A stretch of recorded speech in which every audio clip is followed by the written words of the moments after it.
Good morning everyone! So for today, bumili nga po pala ako ng pandesal. Dahil mahilig kami sa pandesal sa umaga. Dahil masarap nga yung pandesal ni Kuya dito. Dito lang yan sa katabi ng Tarsona. Dito lang din yan sa labas ng subdivision namin dito sa May Montana. At dahil maaga nga akong gumising, kasi syempre maaga yung pasok ko. Ayan, ako na yung bumili ng pandesal. Dahil sa umaga hindi na talaga ako nakain ng kanin. Ayan, pandesal na lang at kape. Pwede na yun, ganon.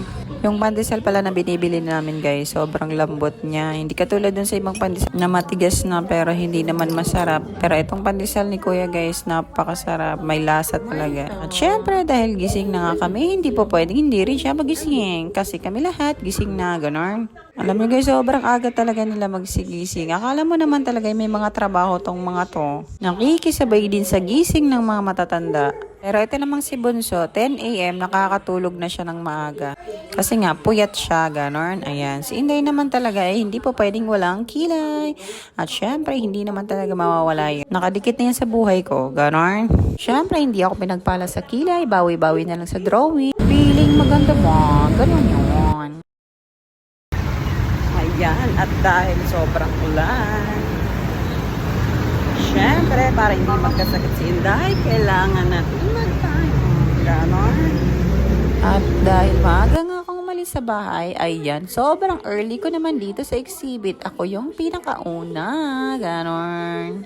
At dahil wala pa nga sila, syempre, mag-aayos muna si Inday kasi mamaya hahataw na naman sa benta. Ganon. At syempre, bumili nga pala ako kanina ng tinapay dun sa tindahan. At syempre, akala ko ako yung nagugutom. Yung palay na, takaw tikim lang. Ganon.